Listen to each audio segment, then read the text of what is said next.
Há personagens que estão há anos em Bob Esponja e outros que apareceram por alguns minutos e depois foram engolidos pela areia. Por exemplo, Squilvia quase arrumou a vida do Lula Molusco e roubá-lo só existiu para fazer bullying com o Bob Esponja. Então hoje vamos ver esses personagens que nunca mais apareceram em Bob Esponja. Blackjack, este personagem, é o primo do Bob Esponja. Depois que Bob recebe uma carta dizendo que vai atrás dos pais dele, Bob Esponja fica assustado, muito assustado. Assinado Blackjack. O primo Blackjack saiu da prisão.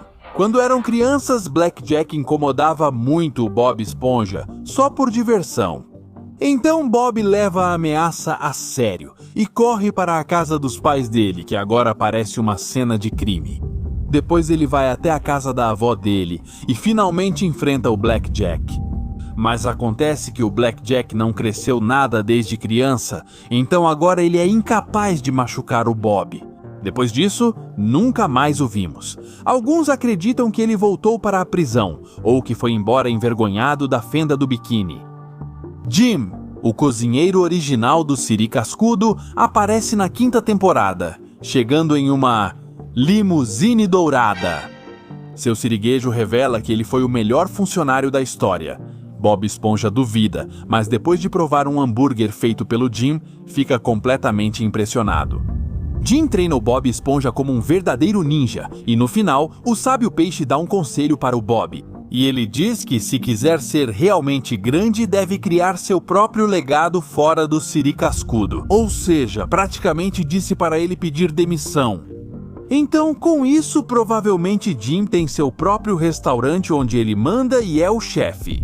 O estranho é que nunca mais o vemos, nem mesmo em algum aniversário do Siri Cascudo, mas pelo menos sabemos que ele teve sucesso. O Minhoca Touro do Alasca aparece na 2ª temporada destruindo tudo pelo caminho, e vemos alguns peixes bem tristes reclamando que ele comeu suas coisas. Sandy tenta enfrentá-lo, mas ele acaba sendo grande demais para o esquilo, então Patrick sugere uma de suas ideias bobas que podem funcionar. Ele sugere mudar a fenda do biquíni de lugar, mas obviamente foi uma péssima ideia. Depois de todo o desastre que esse minhoca marinha causou, nunca mais o vimos novamente. Talvez ele tenha acabado sendo comido por um tubarão, ou simplesmente decidiu se mudar para outra cidade para destruí-la, usando-a da mesma forma que fez com a fenda do biquíni. O Homem da Fantasia de Gorila e George, o peixe, aparecem no final do episódio Eu Tive um Acidente. Quando tudo já estava saindo do controle, vemos que do nada aparece um homem com uma fantasia de gorila junto com um peixe chamado George. Isso foi bastante perturbador, e se você parar para analisar, eles estão tentando buscar informações ou algo ilegal. Porque assim que percebem que foram descobertos, descobriram, perceberam que foram descobertos, não há o que fazer. Um humano no fenda do biquíni. Por que biquíni? Porque parecia que eles estavam infiltrados, a série nunca esclareceu isso, e o pior é que nunca houve nenhuma menção ou referência onde esse caso fosse resolvido. Passemos a um dos episódios. Já não há mais nada assim que descobriram. Já não há mais nada como se soubesse que eles foram descobertos. Como se já não houvesse nada porque eles foram descobertos. Desta vez, Plankton, em seu desespero para obter a fórmula do hambúrguer de Siri, decide fazer o mais extremo possível. Roubar o DNA do seu siriguejo e assim criar um clone. Mas um clone que fosse metade Plankton e metade siriguejo. Puxa, amigos, que ideia maluca! Mas, por razões óbvias, todo esse plano bizarro acaba saindo do controle, porque o clone não obedece a ninguém, nem mesmo ao Plankton ou ao seu siriguejo. Esse aborígene assume todo o controle do Siri Cascudo e do balde de lixo ao mesmo tempo.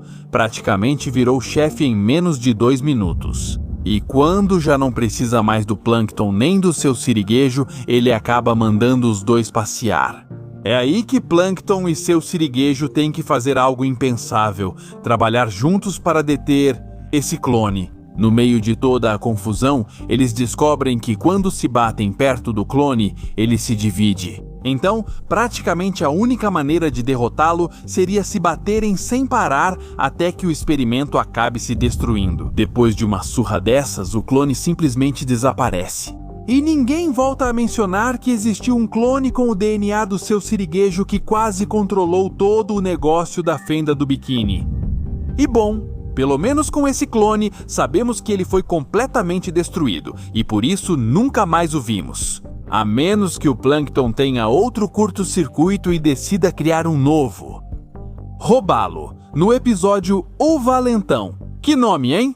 A Sra. Puff apresenta o novo aluno da turma. E, embora tudo pareça normal, esse peixe só diz que gosta de chutar traseiros.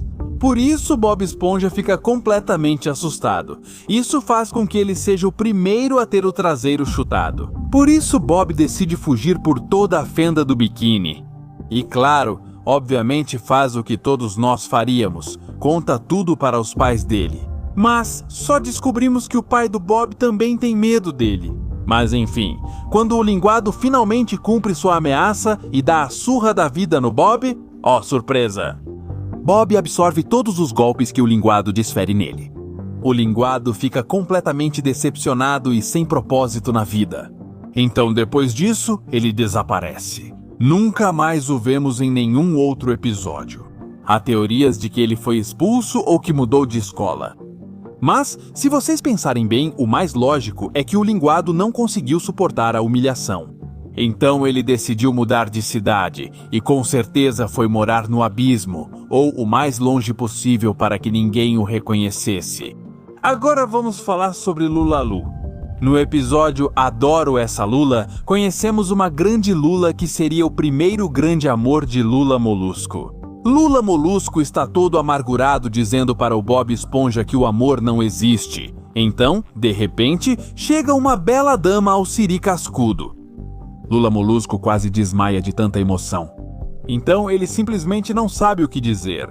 Por sorte, Bob Esponja chega com seus dons sedutores e acaba conquistando Lula-Lu em nome do Lula Molusco. A esponja marca um encontro para eles e até acaba treinando o Lula Molusco para que ele não vá falhar. Lula Molusco, claro, não sabe nem o que dizer ou como manter uma conversa agradável. E quando tudo sai do controle, Bob o empurra a escada abaixo e o Lula Molusco explode. Ele começa a gritar todo alterado e furioso. E bem nesse momento, Lula-Lu ouve tudo.